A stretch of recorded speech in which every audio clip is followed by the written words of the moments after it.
A'udzubillahi minasyaitonirrajim. Bismillahirrohmanirrohim.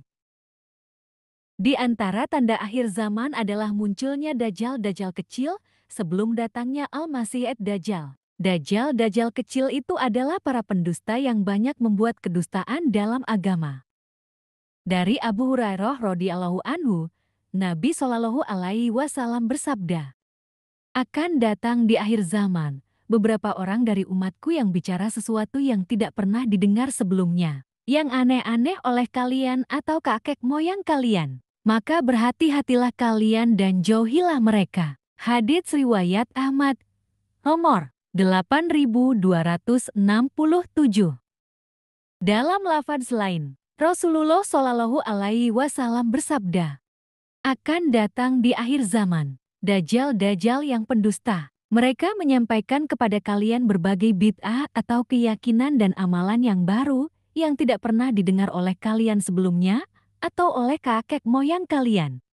Maka berhati-hatilah terhadap mereka dan jangan sampai kalian terfitnah, yaitu jangan sampai rusak agama kalian." Hadits riwayat Ahmad, nomor 8596. Akan datang di akhir zaman Dajjal-Dajjal yang pendusta. Mereka menyampaikan kepada kalian berbagai perkataan yang tidak pernah didengar oleh kalian sebelumnya atau oleh kakek moyang kalian. Maka berhati-hatilah terhadap mereka dan jangan sampai kalian sesat dan jangan sampai kalian terfitnah. Hadits riwayat Muslim, nomor 7. Maka dikabarkan oleh Nabi Shallallahu alaihi wasallam bahwa di akhir zaman akan ada orang-orang yang bicara agama tanpa ilmu, tanpa dalil, bersandarkan pada hadits yang dusta atau hadits palsu dan isi perkataannya yang aneh-aneh, tidak pernah didengar oleh para salaf terdahulu. Padahal masalah agama seharusnya merujuk pada pemahaman salafus salih terdahulu, yaitu pemahaman para sahabat. Allah Subhanahu wa Ta'ala berfirman, "Dan apabila datang kepada mereka suatu berita tentang keamanan ataupun ketakutan, mereka lalu menyiarkannya. Dan kalau mereka menyerahkannya kepada Rasul dan ulil amri di antara mereka, tentulah orang-orang yang ingin mengetahui kebenarannya akan dapat mengetahuinya dari mereka, yaitu dari Rasul dan ulil amri. Kalau tidaklah karena karunia dan rahmat Allah kepada kamu, tentulah kamu mengikut setan, kecuali sebahagian kecil saja di antaramu." Quran Surah An-Nisa 83. Sebelum datangnya hari kiamat akan muncul sekitar 30 pendusta Dajjal. Mereka semua berkata, "Aku adalah seorang nabi. Aku adalah seorang nabi." Hadits riwayat Ahmad. Siapa yang mendengar kedatangan Dajjal, hendaklah menjauhinya. Demi Allah, seorang laki-laki benar-benar akan mendatangi Dajjal dan mengira bahwa dia adalah seorang mukmin yang kuat imannya. Lalu dia akan mengikuti setiap syubhat yang ditebarkannya. Hadits riwayat Abu Dawud dan Ahmad. Allah Subhanahu wa Ta'ala berfirman, "Ia iblis berkata, Robku, oleh karena engkau telah memutuskan bahwa aku sesat, aku pasti akan jadikan kejahatan terasa indah bagi mereka di bumi, dan aku akan menyesatkan mereka semuanya." Quran Surah Al-Hijr 39. Mimpi ke-18, anak laki-laki yang menjadi Dajjal. Aku bermimpi melihat seorang anak laki-laki yang berusia sekitar 10 tahun. Aku diberikan pemahaman bahwa ia adalah laki-laki yang sama dengan Dajjal yang kulihat di mimpiku yang kemarin. Tetapi ini adalah saat ia masih kecil dan belum menjadi seorang laki-laki dewasa yang jahat yang menyesatkan orang lain. Dalam mimpi ini aku merasa dia anak yang normal sebagaimana anak-anak lain yang seusianya. Matanya tidak buta, kulitnya hitam dan rambutnya kribo. Aku merasa dia sudah tidak mempunyai orang tua lagi, tapi ia tidak mengetahuinya. Ia tinggal dan dipelihara oleh kakak perempuannya. Aku melihat jarak rumahnya agak jauh dari rumah tetangganya.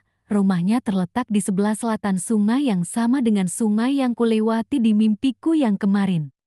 Lalu aku memperhatikan air sungai ini. Ternyata airnya tetap bersih walaupun anak itu kulihat berada di dekat sungai.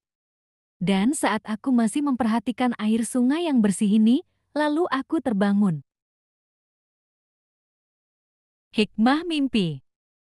Setiap anak dilahirkan di atas fitrah. Kedua orang tuanya lah yang menjadikannya Yahudi, Nasrani, atau Majusi. Sebagaimana permisalan hewan yang dilahirkan oleh hewan, apakah kalian melihat pada anaknya ada yang terpotong telinganya? Hadits riwayat Bukhari. Maknanya adalah manusia difitrahkan memiliki sifat pembawaan sejak lahir dengan kuat di atas Islam. Akan tetapi, tentu harus ada pembelajaran Islam dengan perbuatan atau tindakan. Dari Abdullah ibnu Mas'ud radhiyallahu anhu, ia berkata, Rasulullah Shallallahu Alaihi Wasallam telah menceritakan kepada kami, dan beliau adalah orang yang benar, lagi dibenarkan. Beliau bersabda, sesungguhnya, salah seorang dari kalian dikumpulkan penciptaannya dalam perut ibunya selama 40 hari, sebagai setetes mani atau nutfah. Kemudian nutfah tersebut menjadi segumpal darah selama 40 hari, kemudian menjadi segumpal daging selama 40 hari. Lalu diutuslah malaikat kepada janin tersebut dan ditiupkanlah roh kepadanya. Malaikat lalu diperintah untuk menulis 4 perkara. Ditulis rezeki si janin, ajalnya, amalnya, dan apakah ia orang yang sengsara, ataukah orang yang berbahagia. Demi Allah yang tidak ada sembahan yang benar selainnya, sungguh salah seorang dari kalian melakukan amalan penduduk surga, hingga tidak ada jarak antara dia dan surga kecuali sehasta. Namun, catatannya telah mendahuluinya bahwa dia bukanlah penduduk surga. Lalu ia berbuat dengan perbuatan penduduk neraka. Ia pun masuk neraka. Ada pula salah seorang dari kalian melakukan perbuatan penduduk neraka, hingga tidak ada jarak antara dia dan neraka kecuali tinggal sehasta. Namun, catatannya telah mendahulunya bahwa dia bukanlah penduduk neraka, tetapi penduduk surga. Akhirnya, ia beramal dengan amalan penduduk surga. Lalu ia pun masuk surga. Hadits riwayat Bukhari dan Muslim. Rasulullah Shallallahu Alaihi Wasallam bersabda, setiap engkau adalah pemelihara, dan setiap engkau akan dimintai pertanggungjawaban mengenai apa yang menjadi tanggung jawab pemeliharaannya. Seorang pemimpin adalah pemelihara. Ia akan dimintai pertanggungjawaban mengenai apa yang menjadi tanggung jawab pemeliharaannya. Seorang laki-laki juga pemelihara dalam keluarganya. Ia akan dimintai pertanggungjawaban mengenai apa yang menjadi tanggung jawab pemeliharaannya. Dan seorang perempuan adalah pemelihara dalam rumah suaminya. Ia akan dimintai pertanggungjawaban mengenai apa yang menjadi tanggung jawab pemeliharaannya. Hadits riwayat Al-Bukhari.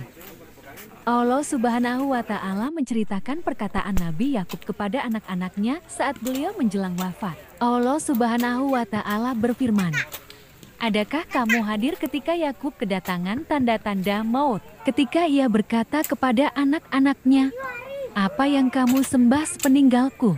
Mereka menjawab, kami akan menyembah sesembahanmu dan sesembahan nenek moyangmu Ibrahim, Ismail, dan Ishak, yaitu sesembahan satu-satunya yang Maha Esa, dan kami hanya tunduk kepadanya. Quran Surah Al-Baqarah 133. Allah Subhanahu wa Ta'ala berfirman, dan ingatlah ketika Luqman berkata kepada anaknya ketika dia memberi pelajaran kepadanya, wahai anakku, janganlah engkau mempersekutukan Allah, sesungguhnya mempersekutukan Allah adalah benar-benar kezaliman yang besar. Dan kami perintahkan kepada manusia agar berbuat baik kepada kedua orang tuanya. Ibunya telah mengandungnya dalam keadaan lemah yang bertambah-tambah, dan menyapihnya dalam usia 2 tahun. Bersyukurlah kepadaku dan kepada kedua orang tuamu, hanya kepada aku kembalimu. Dan jika keduanya memaksamu untuk mempersekutukan aku dengan sesuatu yang engkau tidak mempunyai ilmu tentang itu, maka janganlah engkau menaati keduanya, dan pergaulilah keduanya di dunia dengan baik, dan ikutilah jalan orang yang kembali kepadaku. Kemudian hanya kepadaku tempat kembalimu, maka akan aku beritahukan kepadamu apa yang telah kamu kerjakan.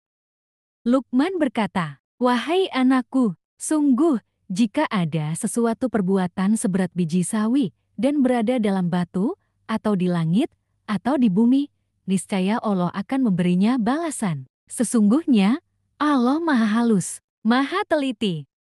Wahai anakku, laksanakanlah sholat, dan suruhlah manusia berbuat yang ma'ruf, dan cegahlah mereka dari yang mungkar, dan bersabarlah terhadap apa yang menimpamu. Sesungguhnya, yang demikian itu termasuk perkara yang penting. Dan janganlah kamu memalingkan wajah dari manusia karena sombong. Dan janganlah berjalan di bumi dengan angkuh. Sungguh, Allah tidak menyukai orang-orang yang sombong dan membanggakan diri.